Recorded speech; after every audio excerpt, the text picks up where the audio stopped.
How to Control Your Mind, Stoic Psychology. There is a battle going on inside every human being. Not a battle with other people, not a battle with the world, but a battle with the mind. And the hardest truth many people refuse to accept is this: you will never feel in control of your life until you learn to control your mind. Your mind can be your greatest weapon or your greatest enemy.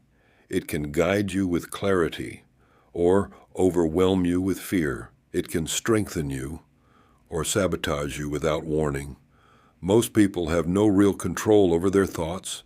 Their minds jump from fear to worry, from regret to overthinking, from anxiety to distraction, all within seconds. Yet the Stoics believe something powerful. A person who masters their mind becomes untouchable. A person who does not will always be controlled by circumstances, emotions, and impulses. And today, we will go deep into Stoic psychology and break down exactly how to control your mind before your mind controls you. Part 1. Why your mind controls you. Your mind is not naturally peaceful. It is naturally chaotic. It is constantly thinking, predicting, analyzing, imagining, worrying, reacting, and it starts the moment you wake up. You pick up your phone, and the mind is already reacting. You step outside, the mind reacts again. One comment from someone, and your mind spins in circles. Why is this? Because the mind was built for survival, not for peace. Long ago, humans needed rapid mental reactions to stay alive. A rustle in the bushes could be danger. A strange sound could mean a threat. A change in the environment required caution. Today, life is different, but your brain is the same. It still reacts as if every situation is a threat. Every uncertainty becomes something to fear. Every unknown becomes something to overthink. So instead of guiding you, your mind pulls you. Instead of serving you, your mind controls you. It reacts before you decide. It worries before you think. It protects you even when you don't need protection. The Stoics were very aware of this. Marcus Aurelius wrote that the mind is often painted with false colors, meaning it creates illusions that feel real. Epictetus said people are disturbed not by events, but by their interpretation of events, which means your suffering doesn't come from life. It comes from your thoughts about life. Part 2. The psychology of an uncontrolled mind expanded. Modern psychology helps us understand why the mind dominates us. One thought loops. Your brain repeats certain thoughts because it is trying to find safety. Example, replaying conversations, worrying about the future, imagining worst-case scenarios. The mind thinks repetition equals protection. 2. Cognitive bias. Your mind interprets things based on fear, insecurity, and past pain, not reality. If someone doesn't reply quickly, your mind says they don't like me. They're annoyed. They've changed.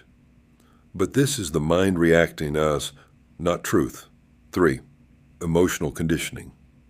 If you were raised in chaos, criticism, or instability, your mind learned to stay hyper-alert. This becomes a lifelong habit unless you train it out. 4. Identity loops. If your mind repeats a negative thought long enough, you start believing it's who you are. I'm anxious. I'm not enough. I'm always overthinking. I can't control myself. But these are not personality traits, they are mental habits. And habits can be changed. The Stoics believed that an uncontrolled mind is like a slave to impulses. They said freedom is not the ability to do whatever you want. Freedom is the ability to control what happens inside your mind. Part 3. How the Stoics controlled their mind. Now let's break down the core Stoic practices you can use today. Step 1. Do not believe every thought. Just because a thought appears doesn't mean it's true. Most thoughts are simply reactions, not reality. The Stoics used a powerful practice called cognitive distancing. Whenever a negative thought appeared, they would say, "This is just an impression, not truth, just an impression. When you detach from your thoughts, you weaken their power. Step 2, master the gap between trigger and reaction. Every problem in your life comes from reacting too quickly. Someone insults you, you get angry. Someone ignores you, you take it personal. Someone disappoints you, you feel hurt.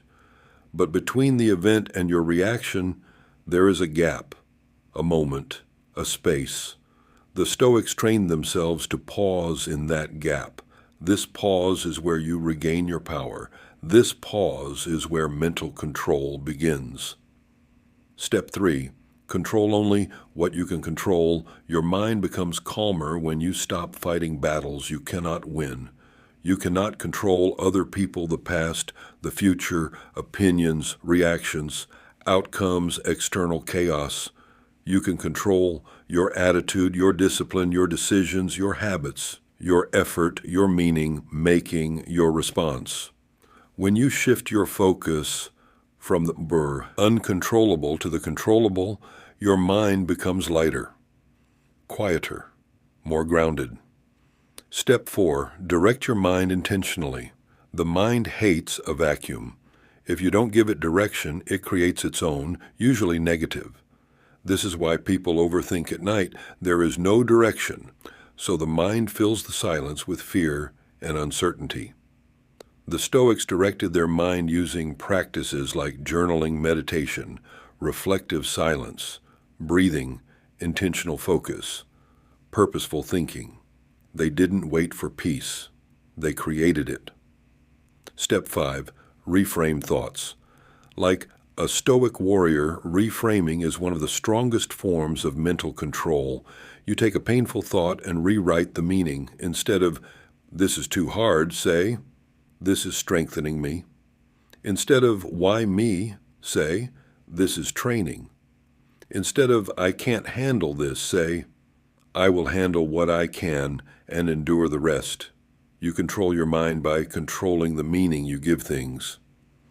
Part 4, building a controlled mind in daily life. Longer, deeper.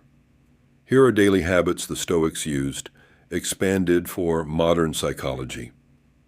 Practice 1, morning mental authority. Your mind is weakest in the morning. It's easy to pick up your phone and immediately lose control. Do this instead. Sit still for 1 minute, breathe deeply. Tell yourself, "I lead my mind does not lead me." This sets the tone for the entire day. Practice 2, the 3-question mental filter. Whenever your mind spirals, ask, "Is this true? Is this useful? Is this under my control?" If the answer is no, the thought dies. Practice 3, mental minimalism. Reduce mental noise. Unfollow accounts that stress your mind. Limit news consumption. Stop comparing yourself. Stop doom scrolling. Cut emotional triggers. Less noise equals more mental control.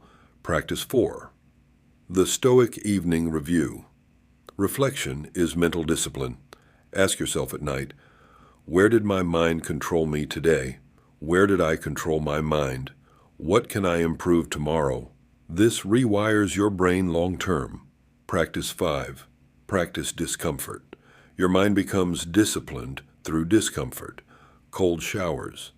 Silence, sitting with thoughts, resisting impulses, doing tasks slowly, practicing patience.